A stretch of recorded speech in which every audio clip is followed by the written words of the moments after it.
तो चलिए आज बात करते हैं डॉट प्रोडक्ट पे, जो कि डॉट मल्टीप्लिकेशन से हमें मिलता है। और डॉट मल्टीप्लिकेशन दो वेक्टर क्वांटिटीज को मल्टीप्लाई करने का एक तरीका होता है। तो चलिए इसे समझते हैं एक एग्जांपल से। मान लेते हैं कि एक बाइसिकल है, साइकिल, इस पे आपका दोस्त बैठा हुआ है और आप इस बाइसिकल को धकेल रहे हैं, जबकि आपका दोस्त कुछ नहीं कर रहा है, इवन वो पैडल भी नहीं कर रहा है, वो चुपचाप बैठा हुआ है।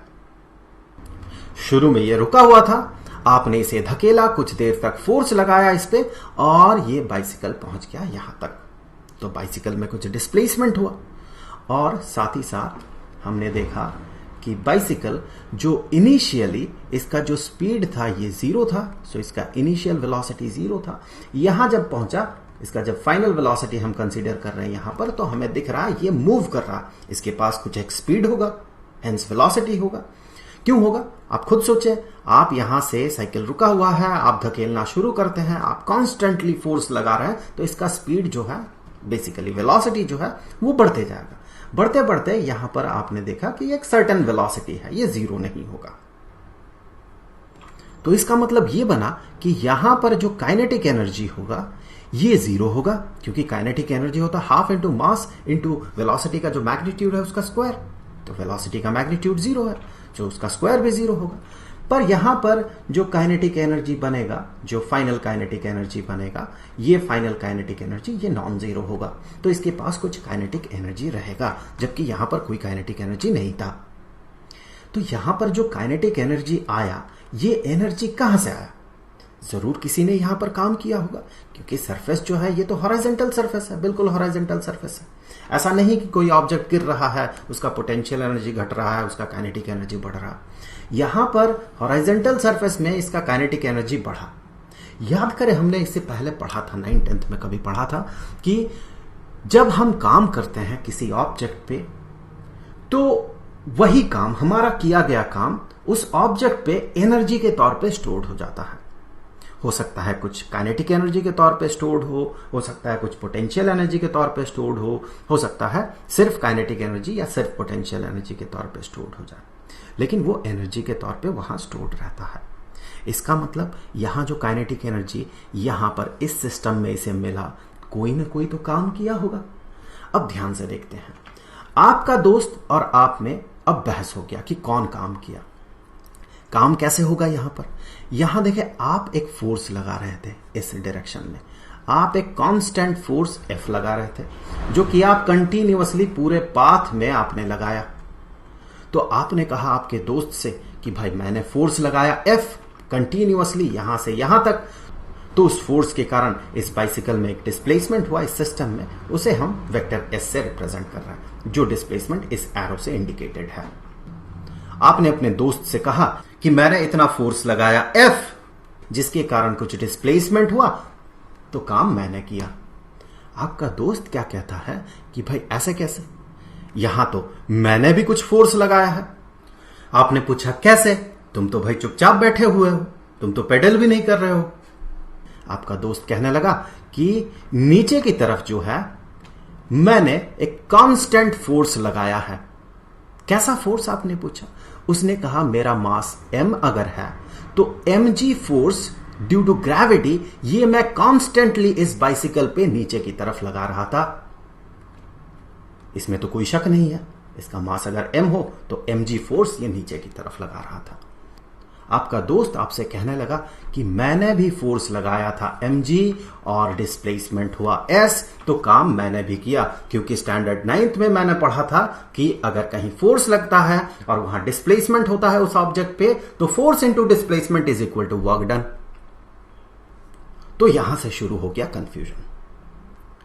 अब इस प्रॉब्लम को सॉल्व करने के लिए आपने क्या किया, सामने आपको दिखा एक सब्जी वाला, आपने पूरा सिचुएशन उसे बताया। सब्जी वाले ने कहा भाई काम तो आपने किया है, आपका दोस्त तो बैठा हुआ था। आपका दोस्त माना नहीं।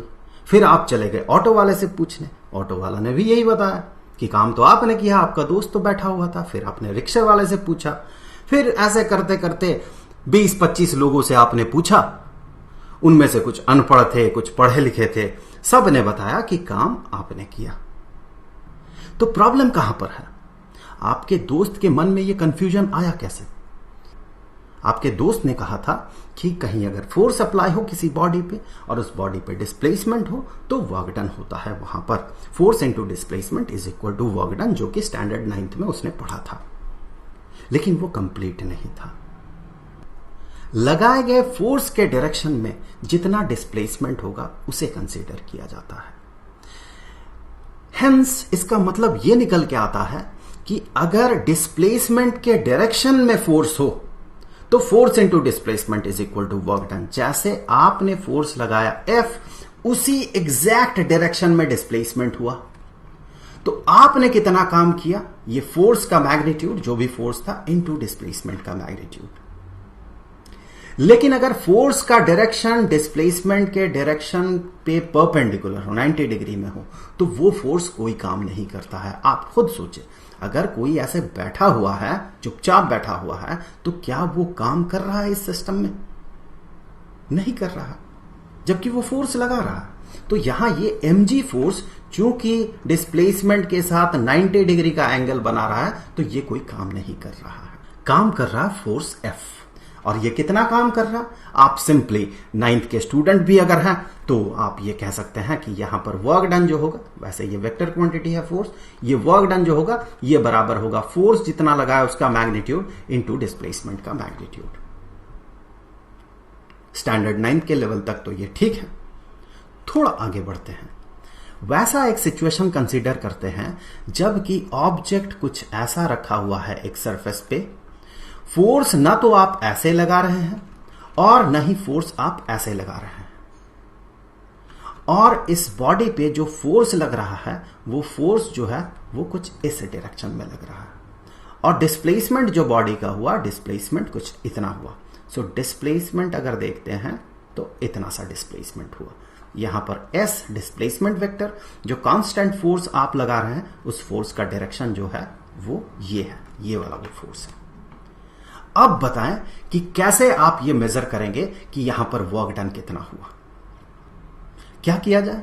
फोर्स ना तो डिस्प्लेसमेंट के डायरेक्शन में है, अगर डायरेक्शन में होता, अगर फोर्स ऐसा होता, अगर ये फोर्स होता तो आप सीधे कहते F into S is equal to displacement, लेकिन ऐसा तो फोर्स है नहीं।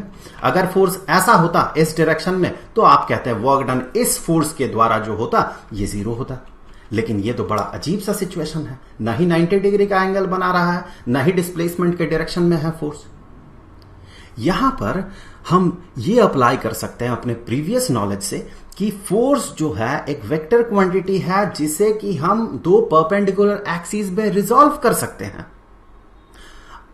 तो इसे हमने क्या किया, इसी फोर्स को दो परपेंडिकुलर एक्सिस में, एक तो इस एक्सिस में, इस डायरेक्शन में, और दूसरा हमने इस डायरेक्शन में कर दिया रिजॉल्व।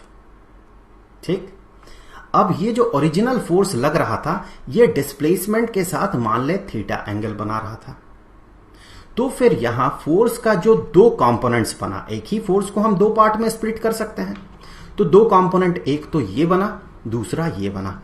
तो ये फोर्स जो है इसे अभी काट देते हैं क्योंकि इसे हमने दो पार्ट में रिजॉल्व कर लिया।